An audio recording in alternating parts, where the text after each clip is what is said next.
To the screen on my right, just so that you know what you're looking at, these are Muslims rioting across Europe and the U.S. last year.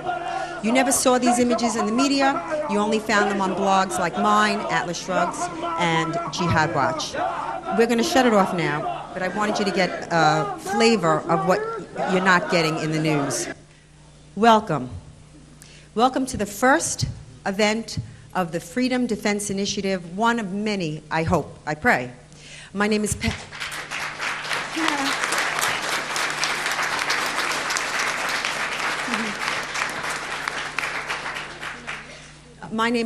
Geller. My blog is Atlas Shrugs, and I'm with Freedom Defense Initiative, an organization I started with Robert Spencer.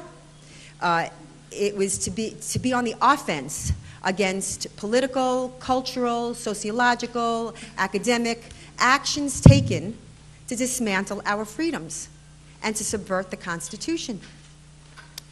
It grieves me that at the largest gathering of conservatives in America, that if Robert and I did not do this event, the only other event devoted to the war against terror was "You are being lied to." Why real conservatives are against the war on terror. Ooh is right. By a Karen Kwiatkowski, who, by the way, writes for antiwar.com. Why don't they just have Cindy Sheehan give a seminar here? I'm serious. 1/3 of the jihad attacks since 9/11 happened in 2009. And yet, you've never seen such a media blackout, such dishonesty and cover-up in reporting the root cause of the jihad and the jihad in Islamic texts. One only has to look at last night, the news last night, where we find out that 5 Muslim soldiers were arrested in Fort Jackson for attempting to poison the food of our soldiers who defend our freedom. What's the tragedy and the catastrophe of this story is that it happened before Christmas. It happened before the Christmas balls bomber. And who broke the story? Well, listen, he's got more balls than our political elite, don't you think? The thing is there's a cover-up going on, and we have been infiltrated on every level of society and at the senior level of government.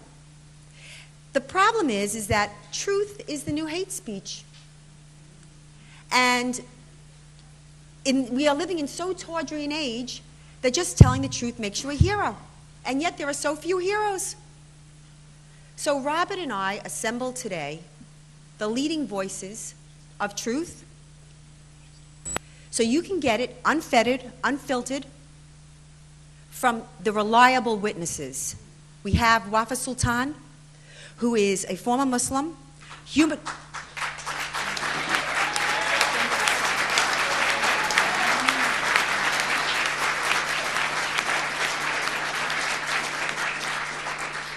who lives under death threat. She's a human rights activist. If you missed her debate on Al Jazeera TV against an Islamic cleric, you haven't lived. We have Steve Coughlin in his first public appearance, key analyst at the Pentagon.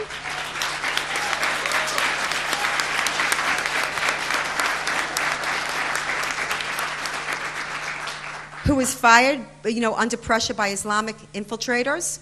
And yes, I am bringing you a taste of Europe as well, because if you want to look down the road, and it's not so far down the road, these are the images that you're seeing, but Florida was up here, and so was New York. And this was just last year. We have Elizabeth Wolfe, who is under indictment for hate speech, which is,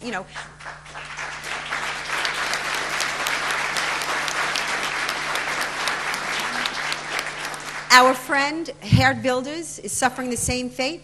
I brought him to CPAC last year. You know who he is. His fight is our fight. They are the proxies on trial for us. They are in the fight for free speech. Free speech, that's what this is all about across America. And when you have the United States government for the first time co-sponsoring a resolution at the UN with Egypt to criminalize free speech, not to defame Islam, then I got to tell you, Houston, we got a problem.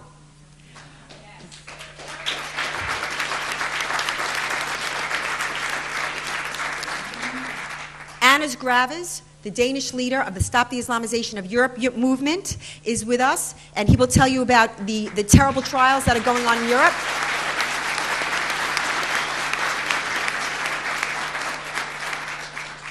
And lastly, because we will end on a positive note, because good will triumph over evil. Yeah. We have Lieutenant Colonel Alan West, who best represents the future political leadership of this country.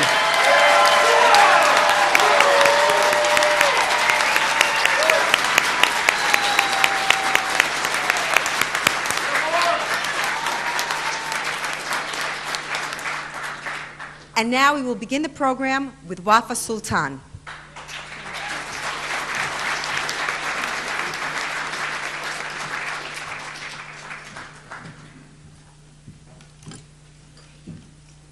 Hello, everyone. Thank you so much for being here today. I am honored to be your speaker. I would like to thank my friend Pamela Giller and Mr. Robert Spencer for making this event possible. I expect most of you to know who I am and what my message is. But all what you need to know is there are countless fatwa issued against my life in the Islamic world. That's all what you need to know in order to know who I am. I don't have a speech to say. I have few points I need to bring your attention to. I have only 20 minutes, so I'm gonna speak as fast as I could, because if I speak slowly, you may not understand my English. In the last few months, we witnessed a few terrifying Islamic terror-related attacks. The military psychiatrist Nidal Hassan, who shot and killed 13 of his colleagues and patients. The Christmas Day Nigerian Muslim terrorist, who unsuccessfully attempted to explode a US airplane and kill all passengers. The CIA Jordanian double agent physician who blew himself up, killing 8 CIA operatives. What do they all have in common? Jihad. Is this a word we dare not speak?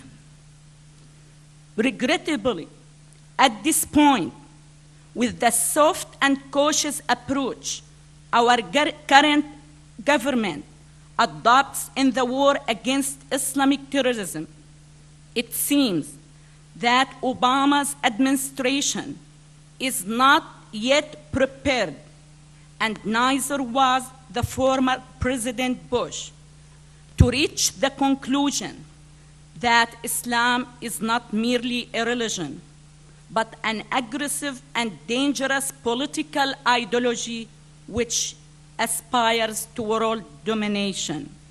There are too many Muslims who are willing to accomplish this ideology through an active physical jihad.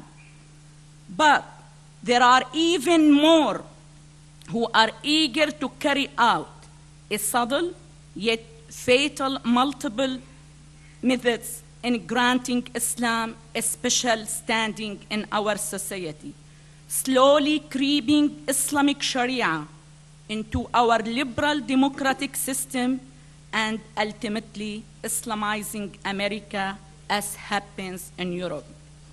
While hiding behind a facade of moderate Muslims, these astute jihadists have reinvented themselves as mainstream civil rights activists, despite their many past declarations of Islamic supremacy. They play a key role in formulating US government guidelines for the war on terror.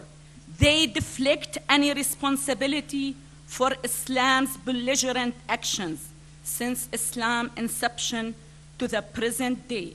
They attempt to silence the voices of those who question the worst aspects of Islamic law. The second point I would like to bring your attention to, in an address video to the U.S. Islamic World Forum in Doha, President Obama announced recently that he will appoint a special envoy to the organization of the Islamic Conference named Rashid Hussain. Mr. Obama described Mr. Rashid as a hafiz of the Quran. A hafiz is a person who has memorized the entire Quran word for word in the original Arabic. One would assume that as a well-versed in Islamic text, Mr. Hussain may well be familiar with the amount of aggressive surahs written in the Quran against the kafir, the non-Muslims.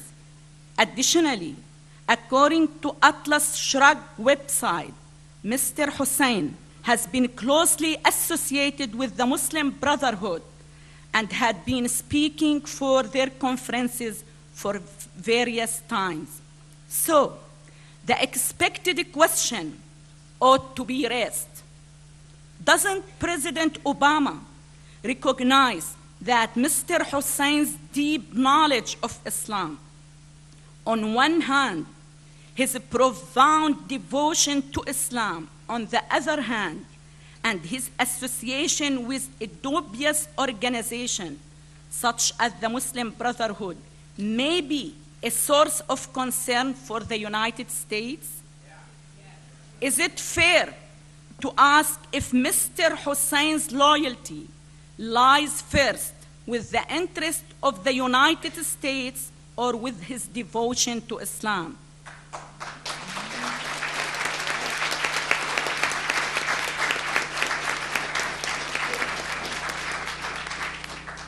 Can be a risky conflict of interest. Furthermore, why is President Obama so eager to establish a close tie with the organization of the Islamic Conference, an organization that represents the 57 Islamic countries who are working tirelessly to stifle freedom of speech worldwide and to prevent anyone all around the world from raising vital, troubling issues related to various cruel Islamic doctrines? Is President Obama in agreement with the OIC harmful agenda? Will the President go along and support the OIC plan to devastate freedom of speech, the pillar of Western civilization? My third point, when I heard about the new body scanner used in 17 international US airports, I recognized that this machine could leave throughout the Islamic world the psychological impact of the Hiroshima atomic bomb without taking any life. Having believed that the war against Islamic terrorism is mostly an ideological war, I consider this machine a most powerful mental weapon used to demean Islamists, not to mention the appropriate rationale of inventing the machine to prevent further terror attacks. Applying the scanner, I believe, would help waken and shatter the core of many heartless Islamic doctrines and would prove mostly to Muslims themselves how fragile these dogmas are. Based on Islamic theology, the Muslim male's honor resides in their women's bodies.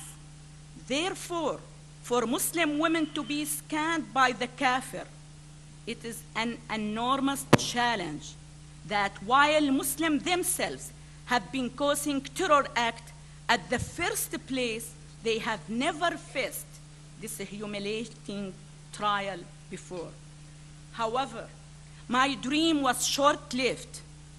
Last week, the Indiana-based Islamic Fiqh Council on North America issued a fatwa stating that the scanning machines violate Islamic teachings of modesty, to which the TSA unfortunately responded later with a statement emphasizing it's committed to protecting passenger privacy and also allowing passengers who refuse to be checked by the scanner to have the option of a manual pat-down by a security guard of the same gender. To me, some essential issue of concern seem to be missing here. The scanning machines are to protect innocent passengers against Islamic terrorism. Yet, those machines are not to be used on Muslims out of respect to their teaching.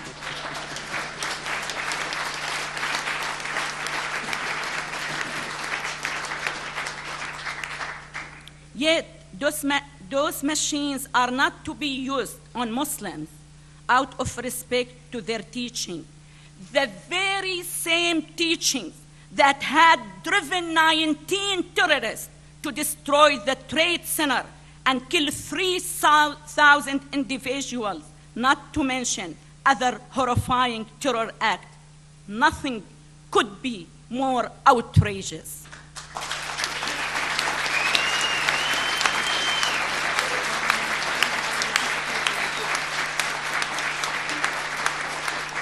I have only one short point to mention. Saudi Arabia was and still is the mastermind behind Islamic terrorism.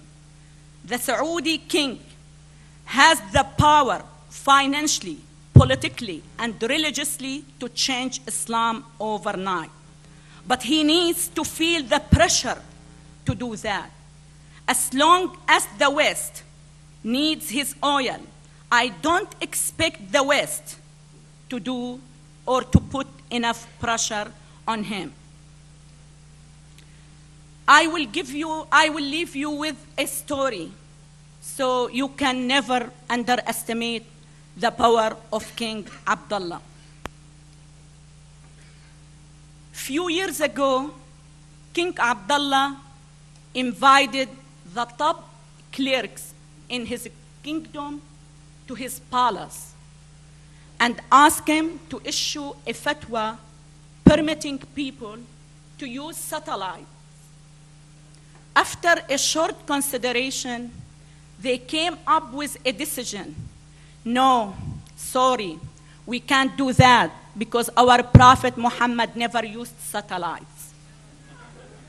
So after a nice and royal dinner, everyone went back to the parking lot where they left their brand new cars to find them replaced by camels.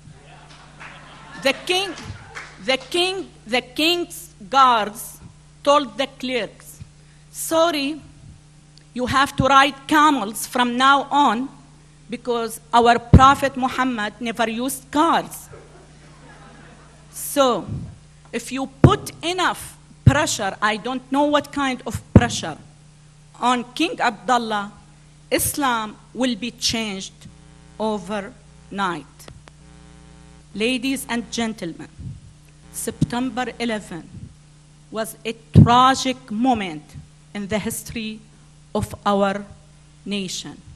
But the infiltration of Islam in our society is a subject of equal concern. I urge each of you to fight applying Islamic Sharia in America.